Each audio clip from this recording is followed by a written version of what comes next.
주옵소서. 성령께서 이 시간에 인도해 주시기 원하옵고 모든 말씀 예수 그리스도 이름으로 기도드립니다. 아멘. 네, 오늘 본문은 창세기 4장을 보겠습니다. 창세기 4장 3절로 7절입니다. 제가 봉독하겠습니다. 창세기 4장 3절로 7절. 세월이 지난 후에 가인은 땅의 소산으로 제물을 삼아 여호와께 드렸고 아벨은 자기도 양의 첫 새끼와 그 기름으로 드렸더니 여호와께서 아벨과 그 제물은 연락하셨으나 가인과 그 제물은 연락하지 아니하신지라. 가인이 심히 분하여 안색이 변하니 여호와께서 가인에게 이르시되 내가 분하여하면 어찌미며 안색이 변하면 어찌미뇨. 내가 선을 행하면 어찌 낯을 들지 못하겠느냐. 선을 행치 아니하면 죄가 문에 엎드리느니라. 죄의 소원은 내게 있으나 너는 죄를 다스릴지니라. 아멘. 말씀의 제목은 교만과 시기, 이런 제목입니다. 교만과 시기. 제가 어렸을 때의 일인데 아마 메시지로나 처음 전한 것 같기도 하고 그렇습니다. 인생을 살면서 한두 번은 이렇게 죽을 뻔한 적이 있잖아요. 그죠? 그때 진짜 죽을 뻔했다. 그죠? 제가 초등학교 언제 이제 계곡에 놀러 갔을 때도 이 사망사고가 있었어요. 사망사고가 있었는데 막 물살이 막 급류가 있었거든요. 제가 막 그 급류 떠내려가게 됐는데 마침 그때 이제 어떤 분이 저를 구해주신 적도 있고 뭐 있죠. 이런 거 있는데 가장 위험했던 때가 저는 언제였냐면은 제 기억은 없습니다. 아마 한 2돌쯤 되지 않았을까. 아마 이전이었을 것 같아요. 돌은 좀 지나고 2돌은 좀 안 되는 그런 때였습니다. 그래서 저도 기억이 없고 저도 어머니께 들은 이야기예요. 아마 오늘 메시지를 저희 친척들은 아마 듣지 않겠죠. 그렇게 생각을 하고 메시지를 나누는데, 이 내용을 나누는데 제가 아파트 2층에서 떨어진 거예요. 아파트 2층에서. 아주 어릴 때고 큰 외삼촌 댁에서 있었던 일입니다. 큰 외삼촌은 이제 저희 부모님보다 결혼을 좀 일찍 하셨는데 계속 좀 자녀가 없었어요. 몇 년 동안. 그런데 어머니가 저를 낳았고 그래서 이제 저는 외가에서는 아마 제가 첫째예요. 외가에서는 이제 저희 부모님이 아마 그 5남매인데 제가 이제 처음으로 태어난 거죠. 외가에서. 그래서 어머니가 이제 저를 데리고 외삼촌 댁에 놀러를 갔는데 저를 떨어뜨린 것은 어머니는 아니었습니다. 그러니까 저를 한번 안아보고 싶다고 이렇게 큰 외숙모예요. 큰 외숙모가 저를 떨어뜨리신 거예요. 전 지금 이제 이혼을 하셨기 때문에 이런 말을 하는 것도 좀 많이 불편하지 않은데 어쨌든 실수였다고 하는데 정말 실수였는지는 아무도 모릅니다. 아파트에서 어린 아이를 떨어뜨리는 일은 정말 쉬운 일이 아니죠. 잘 일어나지 않는 일이잖아요. 그죠? 그래서 저를 그렇게 떨어뜨리신 거예요. 그러니까 제가 알고 있는 거는 그 외숙모가 아주 막 순수하고 천사같이 착하고 이런 분은 아니었어요. 근데 저희 어머니는 믿기로 한 거죠. 실수로 떨어뜨리셨구나. 얼마나 놀랐겠어요. 깜짝 놀라가지고 막 달려가서 막. 근데 제가 이제 엉엉 울고 있는 거죠. 큰 문제가 없었어요. 병원도 가보고 했지만은 별 문제가 없었죠. 다행이었죠. 그렇지만 다시 저를 이렇게 안아보라고 맡기지는 않으셨어요. 만약에 3층이었으면 어떻게 됐을까요? 끔찍한 거. 2층도 기적이에요. 기적. 잘못 떨어지면 이제 좋지 않죠. 하나님께서 저를 살려주시지 않았을까 그렇게 생각을 해봅니다. 이런 말씀을 드리는 거는 시기라는 것이 이렇게 무서울 수 있다는 거예요. 이렇게 무서울 수 있습니다. 시기는요, 형제 간에도 지금 본문을 보면 시기를 하죠. 당연한 거예요. 당연한 겁니다. 저도 어렸을 때 제가 제 동생을 그렇게 막 꼬집었다 그래요. 예. 어느 날은 저희 어머니가 와서 왔는데 어디 잠깐 일을 보시고 이렇게 딱 들어왔는데 제가 이제 동생을 깔고 앉아 있더래요. 예. 그리고 얼굴을 꼬집고 있더래요 이렇게. 그게 저의 이야기입니다. 저는 뭐 기억이 없었지만은 그게 그랬대요. 동생을 예뻐하는 걸 계속 가르쳤대요. 저희 어머니가 예쁘다 해보라고, 예쁘다 해보라, 예쁘다 해보다 계속 가르쳤더니 이제 그다음부터 안 꼬집더래요. 제가. 예. 당연히 있는 일이죠. 이 시기에는 뭐 형제는 당연하고요. 부부도 시기할 수 있습니다. 남편이 너무 잘 나가고 잘 되거나 혹은 아내가 잘 나가고 잘 되면 그거를 당연히 기뻐하고 축하해주고 함께 이렇게 기뻐하는 것이 너무나 당연한 일인데 다 그렇진 않은 거예요. 예. 경우에 따라서는 남편을 시기하기도 하고 아내를 시기하기도 합니다. 그것으로 인해서 괴롭히고 나도 괴롭고 뭐 이런 거예요. 그럴 수 있는 거예요. 오늘 본문은 두려운 이야기죠. 형제가 시기했고 시기를 넘어서 살인이 되었다라는 거예요. 두려운 이야기죠. 어떻게 이럴 수가 있을까요? 이것이 타락 이후에 막 먼 미래에 일어났던 이야기도 아닙니다. 바로 그 자손에게 일어났던 일이에요.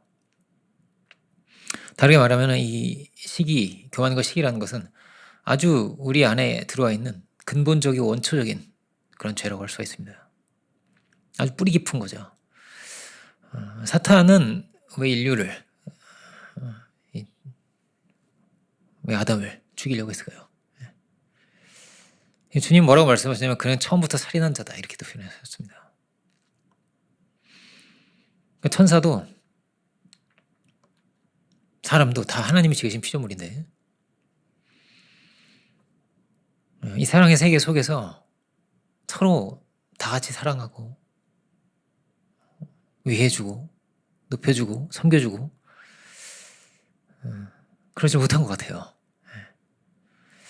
하나님께서 아담과 하와를 너무나 이렇게 지극히 사랑하셨는데 시기가 아니었을까? 이사야를 보면은 이사야와 에스겔을 보면은 이 사탄은 정말 아름다운 존재였고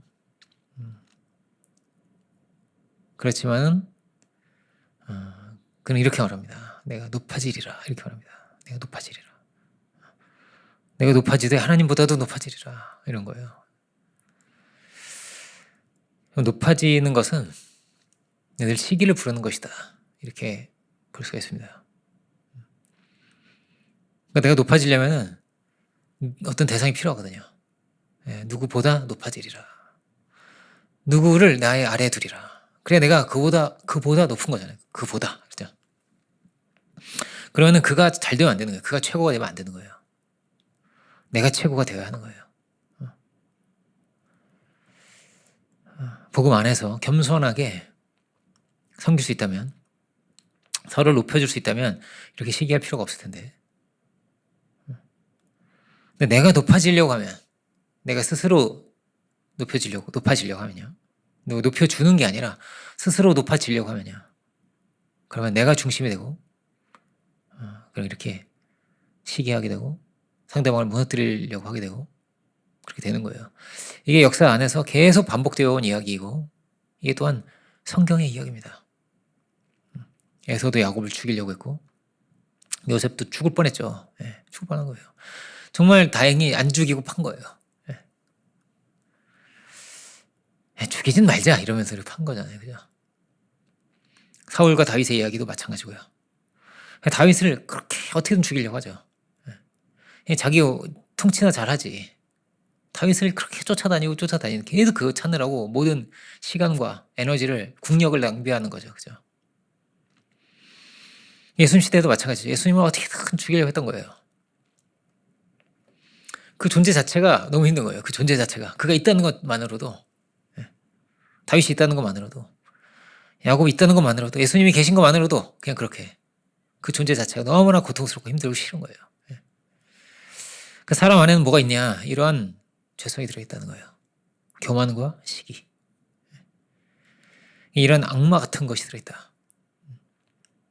이런 흉측한 것이 들어있구나. 그래서 동생을 구덩이에 이렇게 쳐놓고 밥을 먹고 있는 거예요. 형들이.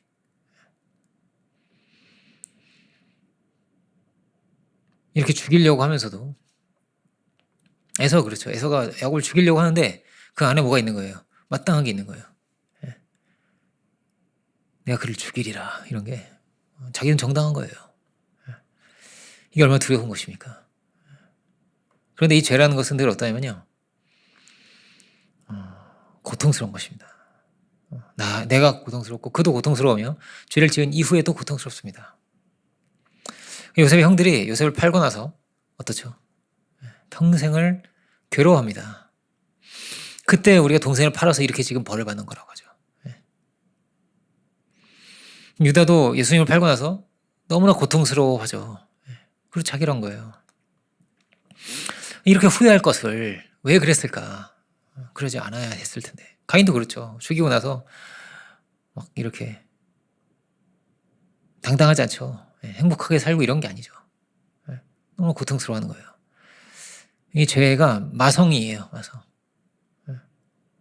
이 마성 같은 이 세력에 사로잡힌 거예요. 죄는 그렇습니다. 그렇게 죄에 사로잡혀서 끌려가는 거예요. 사로잡히는 거예요. 그 시기에 사로잡히고 교만에 사로잡히고 사로잡히는 것입니다. 여기서 헤어나와야 될 텐데 빠져나와야 했을 텐데 못 빠져나온 거예요. 이런 동일한 죄가 역사 안에 있고 우리 안에서도 계속 반복이 되고 있는 거예요. 이 과거의 누군가의 문제예요. 사울의 문제이고 에서의 문제이지만 이 문제가 동일하게 우리 안에도 있는 것입니다.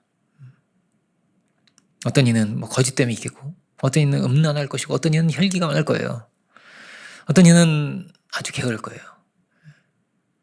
근데 이 죄의 문제가 반복이 되는 거예요.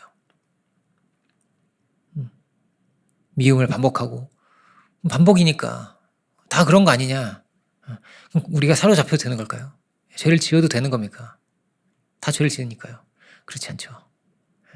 우리는 이거를 끊어내야 되는 것이죠. 가인의 직업을 농사를 지었는데 농사는 계속 그 같은 땅에서 벗어나지 않죠. 그 자리에서 계속 봄, 여름, 가을, 겨울이죠. 그 자리에서 계속 이렇게 맴도는 작업. 이것이 농사예요. 그의 제사는 드려지지 않았습니다.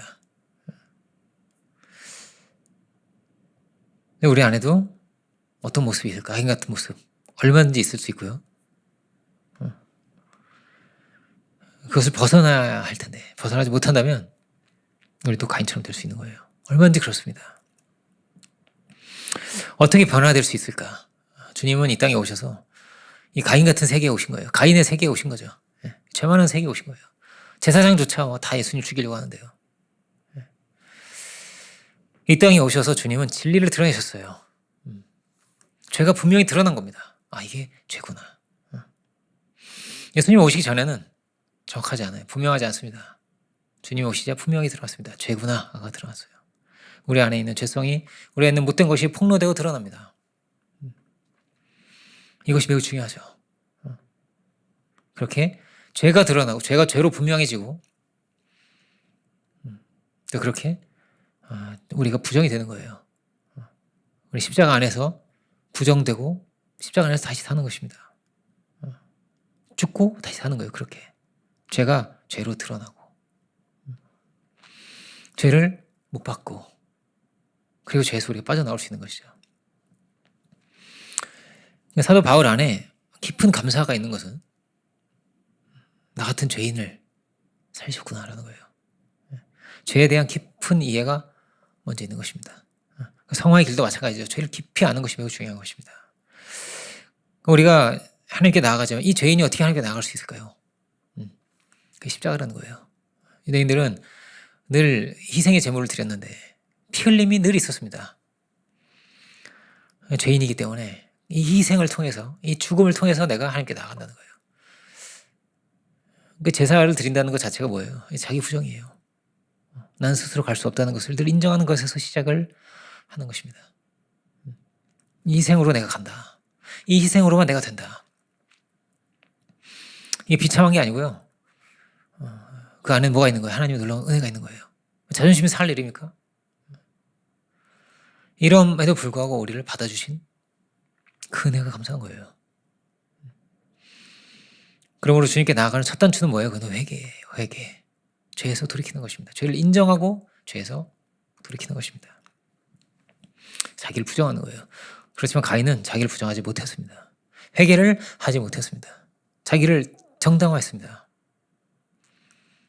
죄를 짓고 나서 끔찍한 그 죄를 짓고 나서 그리고 나서 후회하게 되죠. 죄를 짓고 나서 후회하게 됩니다.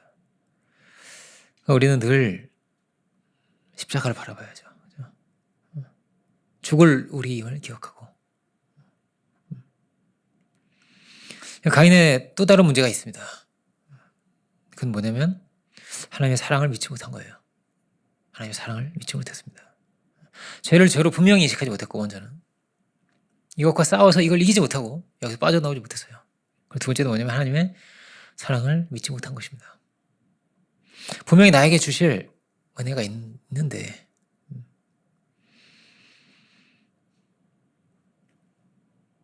나는 버려졌구나. 난 실패했구나. 나는 안 되는 거구나. 이렇게 절망했어요. 하나님 그 사랑을 믿지를 못했다 할 수 있습니다. 물론 주의 제자도, 예수님의 제자도 다른 사람이 보일 수 있습니다. 당연한 거예요. 요한복음 21장을 보면 베드로가 묻죠. 그러면 저 제자는 어떻게 되는 겁니까? 예수님 품속에 있는 저 요한 저 사람은 어떻게 되는 겁니까? 궁금한 거예요. 근데 사명이 다르다는 것입니다. 예수님 말씀하시죠. 너와 무슨 상관이 있냐는 거예요. 너와 상관이 있느냐? 그는 그다. 넌 너의 길을 가는 것이고. 그러니까 우리가 늘 이걸 생각해야 돼요. 하나님과 나와 1대1의 관계라는 거예요. 주님과 나와의 관계입니다. 여기에는 누구도 들을 수가 없어요. 그럼 누구도 참여할 수도 없어요. 내가 막 참견할 수가 없는 거예요. 하나님과 그와의 관계니까. 이게 로마서 14장 15장의 내용이죠. 우리가 함부로 판단할 수 없는 거예요. 그는 그의 길을 가는 것입니다. 그의 신앙의 길을 가는 것이고 나는 나의 길을 가는 거죠. 왜 저는 그 길을 가야 됩니까? 왜 이 사람이 이런 길을 갑니까? 왜 나에게는 달란트를 이만큼 주셨습니까? 이런 걸 물을 필요가 없어요. 없는 거예요. 나를 사랑하신 것이 확실하냐? 그거는 확실한 것이에요. 이게 중요한 것입니다. 뭐가 확실해요? 나를 사랑한 게 확실한 거예요. 십자가가 그런 것입니다. 십자가의 그 사랑을, 변함이 없는 그 사랑이 있음을 우리는 믿고 가야 돼요. 그죠? 믿고 가야 됩니다. 우리의 죄성이라는 것은 어떤 거예요? 잘못된 생각이죠. 저건 내가 받을 건데 저게. 아니에요. 그냥 그건 그가 받을 거예요. 내가 받을 거를 저 사람이 가져갔다. 뺏어갔다. 아니에요. 우리는 뭘 생각해야 되는 거예요? 이 축복이라는 것은 하나님 주시는 건데 절대 뭐예요? 당연한 게 아니에요. 내가 받을 거라니요. 우리는요. 그저 감사해야 돼요. 우리는 아무것도 받을 자격이 없는 자리에 있다는 거예요. 아무것도 받을 자격이 없는 거예요. 그러므로 나에게 주신 것이 있다면 그 주신 것으로 인해서 우리는 감사할 줄 알아야 하는 것입니다. 그래서 자꾸 왜 이거 없냐고, 왜 나에게는 아들이 없냐고, 왜 난 이게 없냐고 하는 것이 아니라 받은 것을 깊이 감사할 줄 알아야죠. 그죠? 가인은 감사가 없었어요. 감사는 없는 것입니다. 회개도 없는 것입니다. 하나님께서 누구에게 축복을 주실까요? 이 축복은요, 정해진 것이 아닙니다. 정해진 것이 아니에요. 원래는 축복이 사울의 것이었어요. 원래는 에서의 것이었어요. 그런데 이것이 넘어갔습니다. 다윗에게로 넘어갔습니다. 야곱에게로 넘어갔습니다. 장자권이 넘어갔습니다. 준비된 자가 그것을 가져가 버렸습니다.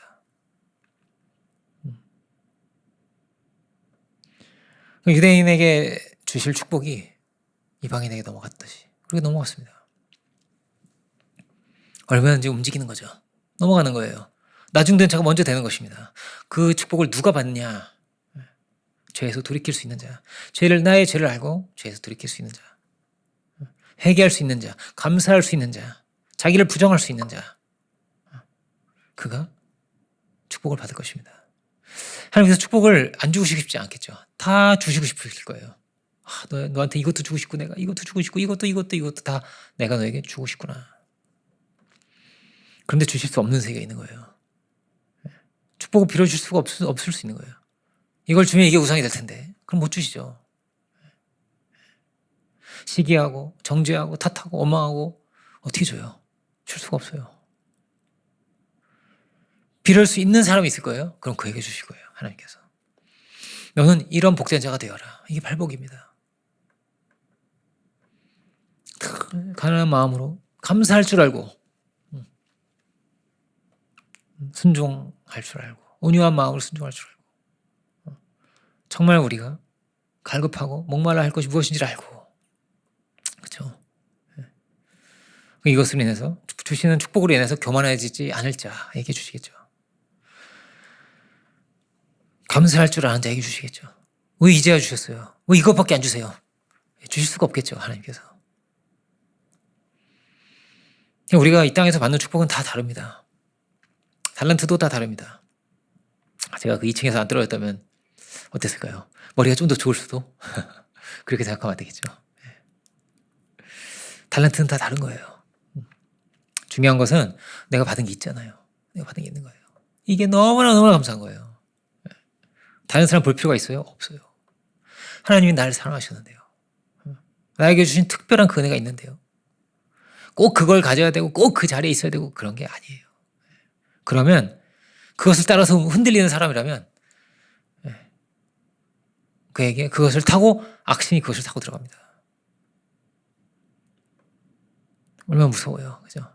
우리는 그저 감사할 수 있기 원합니다. 그저.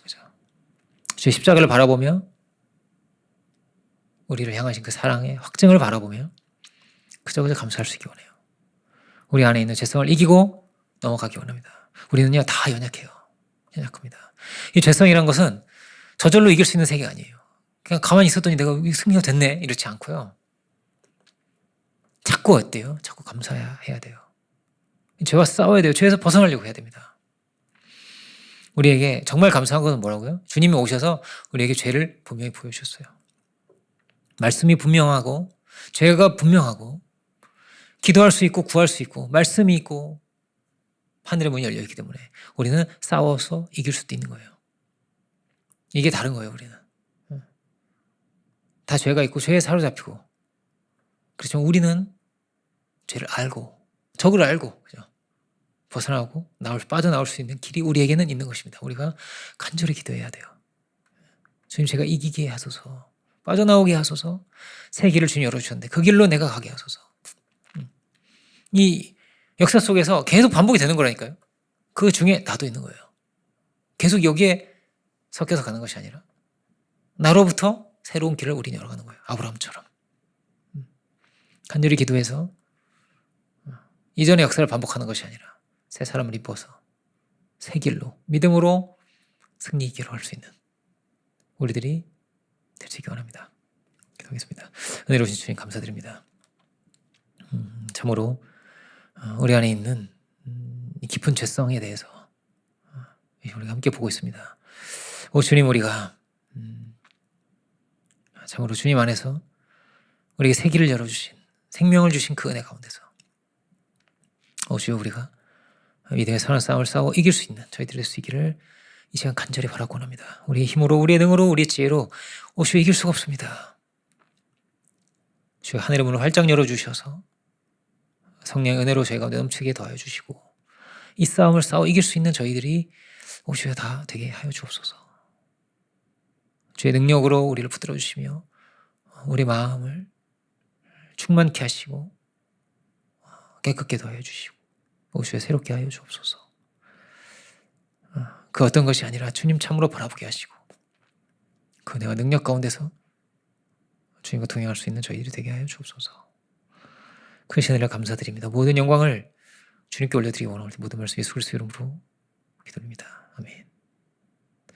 하늘에 계신 우리 아버지시여 이름이 거룩히 여김 받으시오며 나라의 영광 없으며 뜻이 하늘에서 이루어지는 같은 땅에서 이루어지리이다. 우리에게 일용할 양식을 주옵시고 우리에게 죄진 자를 사하여 주는 같이 죄를 사하여 주옵시고 우리를 시험에 들게 하지 마옵시며 다만 악의 수가 없소서. 나라와 권세 영광이 아버지께 영원히 있사옵나이다. 아멘. 성례배를 마치겠습니다.